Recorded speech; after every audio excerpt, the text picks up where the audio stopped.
எல்லாருக்கும் வணக்கம். நான் உங்கள் சபரி டிவிஷன். நான் பார்த்துட்டு 9 புது புத்தகம், பக்கம் 172, 2020 வெர்ஷன். 1. பல்லவர் காலத்து சிற்பக்கலைக்கு சிறந்த சான்று மாமல்லபுரம்.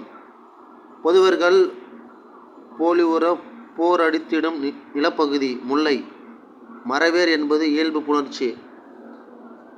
அதிர புகுத காண கண்டேன். யார் கனவில் யார் அதிர புகுந்தார்? கண்ணனின் கனவில் ஆண்டாள் புகுந்தாள். திருநாதக்குன்றின் ஒரு பாறை புடைப்புச் சிற்பங்களாக உள்ளவை தீர்த்தங்கர உருவங்கள். அதாவது திருநாதக்குன்றுங்கிற விழுப்புரம் மாவட்டம் செஞ்சி தாலுகா திருநாதர்குன்றம் 24 சமண தீர்த்தங்களின் புடைப்புச் சிற்பங்கள் ஓவியம் உள்ளது. யாராருக்கு இந்த வீடியோ பிடிச்சதோ மறக்காமல் லைக் பண்ணுங்கள், ஷேர் பண்ணுங்கள், சப்ஸ்கிரைப் பண்ணி நம்ம சப்ஸ்கிரைப் டூரிசம். முக்கியமான கொஷின் பாருங்கள். புக் பேக்லாம் கட்டாயம் ஒரு கொஷின் எடுப்பாங்க.